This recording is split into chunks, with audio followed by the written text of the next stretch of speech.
Coco les cavaliers. Aujourd'hui, une petite séance improvisée montée. C'était pas prévu à la base. En fait, on a eu un petit souci avec Helios et puis j'ai fait mon test en fait avec le support de la caméra. Et comme il était scellé, il était prêt à faire quelque chose, je me suis dit bon, on va pas rester 5 minutes dans le manège. On va quand même faire un petit exercice. Du coup, on va faire un montoir. On va travailler la mise en avant, le freinage et les flexions d'encolure. Tout simplement. C'est vraiment pas énorme, parce que déjà à la base c'était pas prévu. Le lendemain, j'ai quand même prévu de faire une grosse séance montée, donc je voulais pas le forcer aujourd'hui.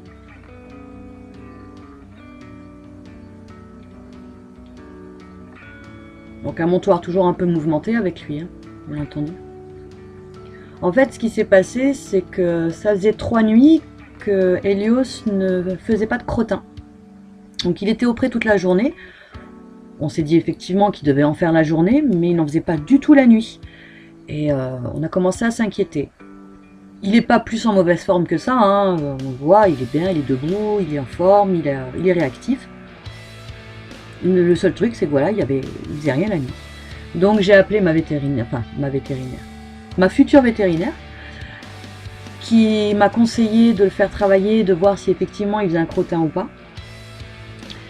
Et à partir de là, si oui ou non, en fait, faire un traitement entre guillemets au mâche pour le réhydrater. Mais ça va en fait, c'est juste qu'il ne se réhydrate pas assez en rentrant du pré. Donc il a des crottins relativement durs et c'est l'exercice qui le fait crotter, quoi. Voilà. D'ailleurs, en fin de séance, je vous ai laissé la partie Burke où justement je vérifie si dans les crottins il n'y a pas de verre. Parce que c'est quand même important de vérifier. C'est sec, c'est pas trop dur, mais il n'y a pas de verre. Donc Helios est en bonne santé.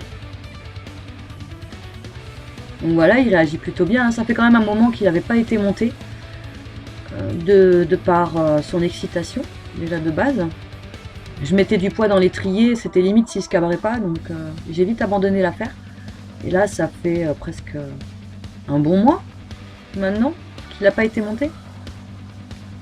Après, je le monte pas trop souvent. Je lui fais des périodes assez courtes où je vais le monter un peu plus intensément. Mais je lui laisse toujours une pause en fait entre chaque travail monté. Piqûre de rappel, il a 3 ans, il n'est pas encore fini, il n'est pas encore formé. Donc je lui apprends les bases. Je lui demande pas des séances de taré. Bon, demain c'est un peu plus costaud. Parce que là du coup on sera tout seul dans le manège, ce sera au pas, au trot, directionnel. Et puis on verra ce que ça va donner. Donc voilà, je veux qu'il s'arrête, continue à avancer. Alors il lutte toujours, hein. C'est impressionnant, il lutte toujours contre le mort. Ça finira par lui passer. Donc là il a posé, je descends et je le gratouille.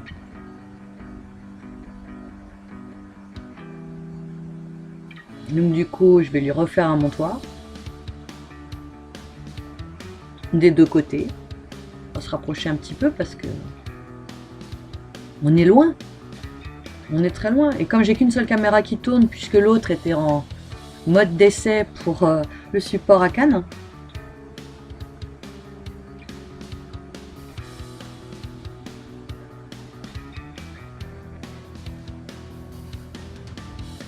Voilà, j'ai un cheval qui est calme, qui est posé, je peux passer partout ma main, il ne bouge pas. Par contre, voilà, je mets la main pour me préparer à monter, il part. Comme si c'était le déclic en fait. Je suis prête à monter, vas-y marche. Non, non loulou, tu restes à ta place, tu restes à l'arrêt. Et quand je te dis d'avancer, tu avances.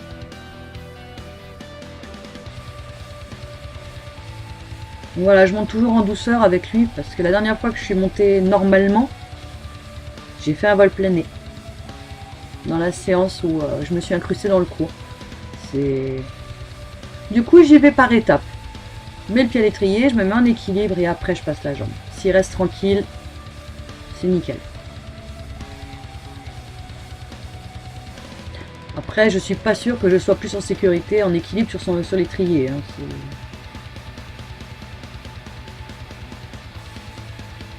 Moi, je reste pas longtemps. Hein. Je reste jamais très très longtemps en appui sur l'étrier. Là, je vais lui demander la session à droite. Nickel.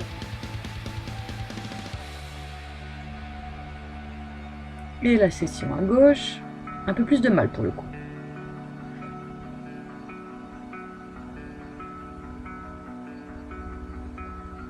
Ah, il me fait une légère flexion.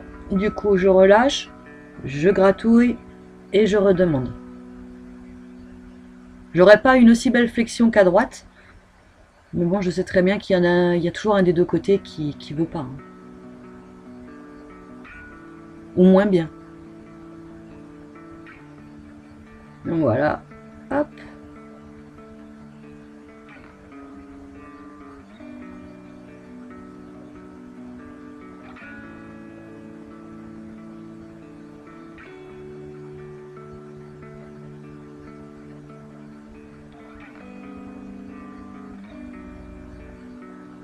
Je regarde tout couillon, qu'est-ce qu'on dira? Ça y est, c'est déjà fini. Je pense qu'il n'a jamais eu de séance aussi rapide. Mais bon, j'étais plus intriguée par le fait, comme dit, qu'il avait son souci. J'avais vraiment pas envie de devoir courir chez le veto, de devoir essayer de le soigner ou quoi que ce soit. Donc, bon, la veto m'a donné une solution. Si vraiment ça ne serait pas passé, on serait passé à l'étape supérieure. Mais il n'y avait pas de raison, quoi. Donc voilà, les belles images de fouille merde, je peux pas dire autrement. Donc je l'ai pas fait sur tous les crottins non plus, j'en ai pris quelques-uns. Je les ai craqués en plusieurs morceaux, mais comme dit, ils étaient hyper secs. Par rapport à d'habitude, c'était un peu spécial quand même. Mais bon, c'est pas non plus du caillou, c'est relativement mou, ça s'effrite très facilement et il n'y a pas de verre. C'est tout ce qui compte, c'est tout ce qui importe. Donc voilà, sur ces images un peu cracra, je vous laisse et puis je vous dis à plus tard pour la prochaine séance plus costaud. Ciao ciao!